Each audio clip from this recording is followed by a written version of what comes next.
राधे राधे, हरे कृष्णा। आप सभी को शरद पूर्णिमा की हार्दिक शुभकामनाएं। ज्योतिष शास्त्र के अनुसार हर साल आश्विन मास के शुक्ल पक्ष की पूर्णिमा तिथि को शरद पूर्णिमा का त्योहार मनाया जाता है। इसे रास पूर्णिमा, कोजागर पूर्णिमा, कौमुदी व्रत और शरद पूर्णिमा आदि नामों से जाना जाता है।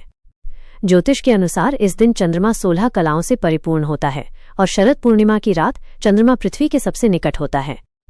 साथ ही इस दिन चंद्रमा की किरणें अमृत की वर्षा करती हैं। इसलिए इस पवित्र तिथि पर रात के समय खीर बनाकर उसे चंद्रमा की रोशनी में रखने के बाद सेवन करने की भी परंपरा है। शरद पूर्णिमा पर स्नान और दान का विशेष महत्व होता है। इसके अलावा इस दिन मां लक्ष्मी जी, भगवान विष्णु, देवराज इंद्र, कुबेर देवता की पूजा की जाती है और व्रत रखा जाता है। मान्यता है कि इससे भक्तों के घर में धन की कमी नहीं होती और क्योंकि इस दिन को कोजागर पूर्णिमा के नाम से भी जाना जाता है। मान्यता है कि इस दिन मां लक्ष्मी जी अपने वाहन उल्लू पर सवार होकर रात के समय भ्रमण करती हैं और ऐसे में जो भक्त रात्रि जागरण कर रहे होते हैं, मां लक्ष्मी जी का पूजन कर रहे होते हैं, उन्हीं को मां लक्ष्मी जी की विशेष कृपा प्राप्त होती है। और इस बार साल 2025 में तो शरद पूर्णिमा की तिथि 2 दिन पड़ रही है और पूर्णिमा तिथि पर इस बार भद्रा भी रहने वाली है और ये भद्रा सभी प्रकार के शुभ और मांगलिक कार्यों के लिए भी बहुत अशुभ रहने वाली है। तो ऐसे कैसे पूजा करें कि भद्रा का अशुभ प्रभाव आपकी पूजा पाठ पर न हो? किस तरह से आप पूजा कर सकते हैं? किस समय खीर बनाकर रखें और भद्रा की शांति के लिए, भद्रा के अशुभ प्रभाव से बचने के लिए किन किन विशेष मंत्रों का जाप आपको करना होगा, इस वीडियो के अंत में आप जानेंगे। पहले जान लेते हैं शरद पूर्णिमा की सरल और आसान पूजा विधि के बारे में। पूर्णिमा तिथि के दिन हो सके तो ब्रह्म मुहूर्त में उठकर किसी पवित्र नदी, जलाशय, कुंड या तालाब में स्नान करें और उसके बाद आप सूर्य देवता को अर्घ्य दें। यदि पवित्र नदी में डुबकी लगाना संभव न हो तो घर पर ही नहाने के पानी में गंगाजल मिलाकर पहले तुलसी जी की जड़ की थोड़ी सी मिट्टी अपने शरीर पर, अपने माथे पर लगाकर फिर स्नान करें। स्नान करते समय गंगा, यमुना, सरस्वती आदि पवित्र नदियों का स्मरण करें। साफ स्वच्छ पीले या हल्के रंग के वस्त्र धारण करके सूर्य देवता को तांबे के लोटे में जल भरकर, जिसमें अक्षत, रोली, कुमकुम डालें, लाल पुष्प डालें, सूर्य देवता को जल का अर्घ्य दें। फिर पूर्व दिशा की ओर मुंह करके मंदिर में बैठें और अपने दाहिने हाथ में जल और पुष्प लेकर यदि पूर्णिमा का व्रत रखना चाहते हो तो व्रत रखने का संकल्प लें। यदि केवल पूजा ही करना चाहते हो तो पूजा करने के लिए भी आप संकल्प ले सकते हैं। सबसे पहले मंदिर में गंगाजल छिड़ककर शुद्ध कर लें। एक चौकी बिछाएं जिस पर साफ पीला वस्त्र बिछाएं और चौकी के ऊपर भगवान श्री कृष्ण, भगवान विष्णु, मां लक्ष्मी जी की प्रतिमाएं स्थापित करें। शालिग्राम भगवान जी हो तो शालिग्राम भगवान जी का भी पूजन इस दिन करना चाहिए। सबसे पहले गणेश भगवान की प्रतिमा या तस्वीर की स्थापना करें। मंदिर में विराजित प्रतिमाओं को स्नान कराएं, जल का छींटा देकर स्नान का भाव करें और सभी सामग्रियों का जल छिड़ककर शुद्धिकरण कर लें। स्वयं पर भी गंगा जल छिड़कें और इसके बाद धूप दीप जलाकर पूजा प्रारंभ करें। भगवान गणेश, भगवान विष्णु और मां लक्ष्मी जी को तिलक लगाएं। मां लक्ष्मी जी को इस दिन लाल गुड़हल के या गुलाब के पुष्प अर्पित करें। हो सके तो कमल का पुष्प अर्पित करें। पूजा करते समय मंत्रों का जाप करें। इस दिन श्री सत्यनारायण भगवान का व्रत भी रखा जाता है और कथा का श्रवण भी दोपहर के समय किया जाता है, तो आप श्री सत्यनारायण भगवान का पूजन भी कर सकते हैं। शरद पूर्णिमा की कथा का श्रवण करें। सबसे अंत में कपूर जलाकर आरती उतारें और सभी देवी देवताओं को भोग लगाएं। आज के दिन सुबह की पूजा में आप पंचामृत का भोग तुलसी के पत्ते डालकर भगवान कृष्ण को, शालिग्राम भगवान को और भगवान विष्णु को अर्पित करें, लेकिन मां लक्ष्मी जी के भोग में तुलसी के पत्ते न रखें। पंचामृत के अलावा आप फल, मिठाई, पान, सुपारी, इलायची का भोग भी लगा सकते हैं। मंदिर में कुछ दक्षिणा रखें और कपूर जलाकर आरती करने के बाद सबसे अंत में क्षमा याचना करें। फिर जो भक्त उपवास रखना चाहते हो उन्हें उपवास रखना चाहिए। दिन भर उपवास रखने के बाद शाम को चंद्रमा उदय होने से पहले एक बार फिर से स्नान करें। साफ स्वच्छ वस्त्र पहनें। जिस तरह आपने सुबह पूजा की है उसी प्रकार विधि विधान से मंत्रों का जाप करके शाम की पूजा भी करें और एक लोटे में जल भरकर, जिसमें अक्षत, शक्कर और सफेद पुष्प डालकर चंद्र देवता को ओम सह चंद्रमसे नमः कहते हुए चंद्रमा को अर्घ्य दें और अपनी ही जगह पर खड़े होकर 3, 5 या 7 बार परिक्रमा करें। धूप दीप दिखाकर चंद्र देवता की आरती उतारें। इस दिन चंद्रमा की ओर निहारने से आंखों की रोशनी बढ़ती है। नेत्र संबंधी रोग बहुत हद तक दूर होते हैं। इसलिए चंद्रमा की ओर आपको लगातार निहारना चाहिए और चंद्रमा की रोशनी में भी रहना चाहिए, क्योंकि इस दिन चंद्रमा से अमृत की वर्षा होती है। फिर शाम की पूजा में ही आपको चंद्रमा उदय होने के बाद रात के समय जब आसमान में पूरी तरह से चंद्रमा की रोशनी बिखर जाए, गाय के दूध से बनी हुई खीर जिसमें केसर डालकर एक पात्र में रखकर चंद्रमा की रोशनी में रखें। खुले आसमान के नीचे रखें और ध्यानपूर्वक रखें। जाली ढककर रखें ताकि कोई भी कीड़ा आदि खीर में ना गिरे। आप महीन चुन्नी भी डालकर रख सकते हैं और चंद्रमा की रोशनी में कुछ देर तक या कुछ घंटों के लिए छोड़ने के बाद में इसका भोग पहले मां लक्ष्मी जी को अर्पित करें और फिर प्रसाद रूप में सभी लोगों में बांटकर स्वयं भी ग्रहण करना चाहिए। कुछ लोग पूरी रात के लिए चंद्रमा की रोशनी में खीर रखकर छोड़ देते हैं। यदि आपके यहाँ पे भी ऐसी सुविधा है तो आप भी रख सकते हैं, नहीं तो 1 या 2 घंटे या कम से कम आधे घंटे भी आप इस खीर को चंद्रमा की रोशनी में रखने के बाद ग्रहण कर सकते हैं। शरद पूर्णिमा की तिथि पर इस प्रकार से खीर को रखकर फिर प्रसाद रूप में ग्रहण करना और उसका दान करना अत्यंत शुभ फलदायी माना जाता है। खीर का दान आप अगले दिन स्नान दान की पूर्णिमा पर भी कर सकते हैं, नहीं तो आप पूर्णिमा तिथि पर खीर बनाने की सामग्री जैसे गाय का दूध, अक्षत, शक्कर आदि दान में किसी योग्य व्यक्ति को दे सकते हैं। और पूर्णिमा तिथि पर सफेद रंग की वस्तुएं, खासकर चांदी, सफेद वस्त्र, अक्षत, दूध, दही, घी आदि का दान भी किया जाता है। पीपल के वृक्ष में मां लक्ष्मी जी का वास माना जाता है, इसलिए पूर्णिमा तिथि पर शाम के समय पीपल के पेड़ के नीचे दीपदान करने के बाद एक पात्र में रखकर खीर का भोग पीपल देवता को भी अर्पित करें। तुलसी जी भगवान विष्णु को अति प्रिय होती है और बिना तुलसी जी की पूजा के भगवान विष्णु या भगवान कृष्ण की पूजा अधूरी रहती है।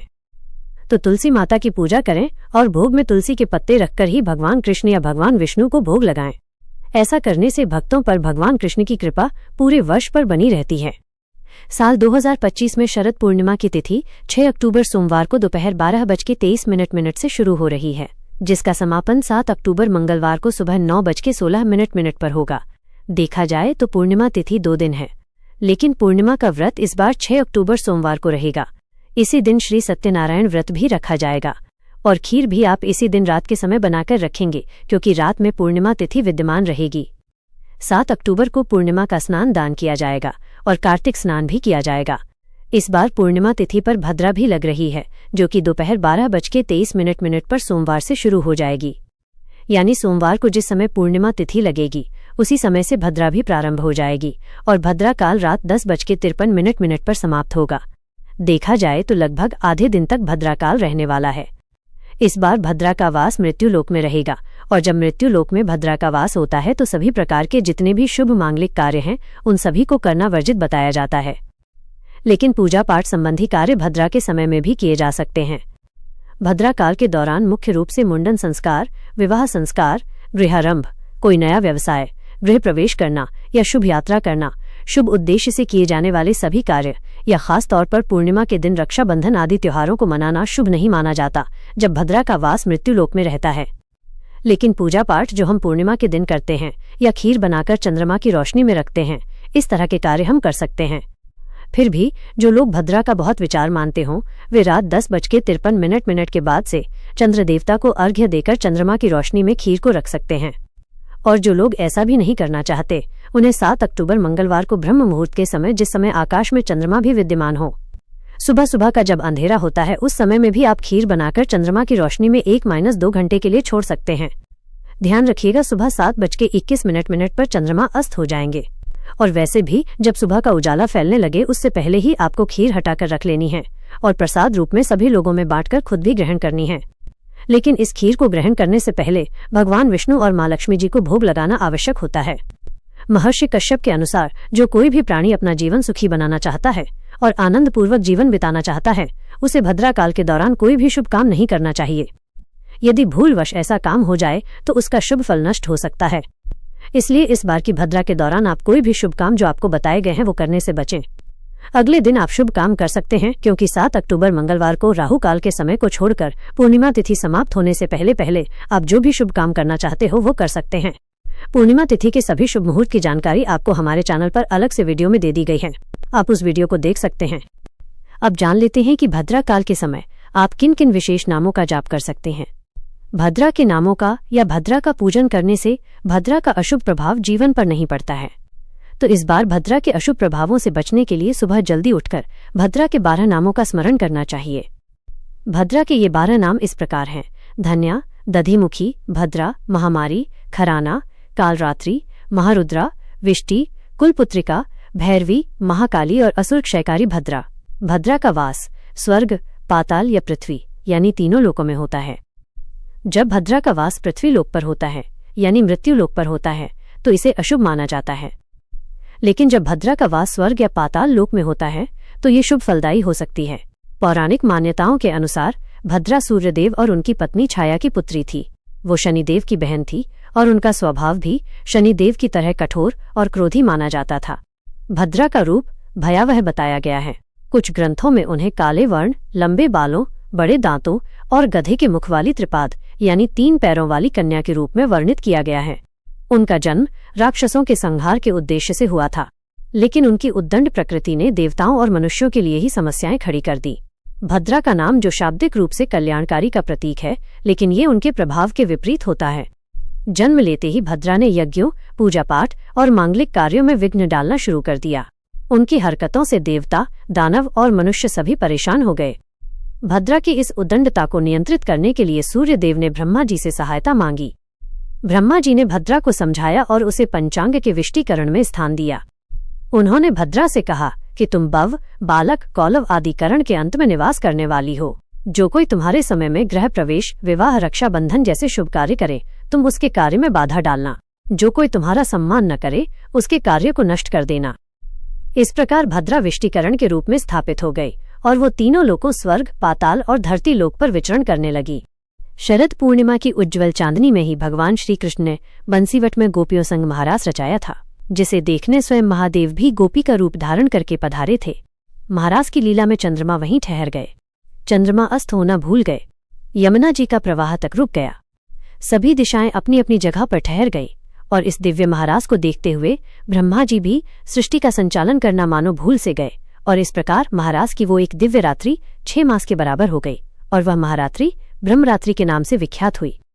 यदि आप शरद पूर्णिमा के दिन की कथा भी सुनना चाहते हो तो हमारे चैनल पर ये कथा अपलोडेड है, आप जरूर सुन लीजिएगा। ये थी आज की वीडियो। जानकारी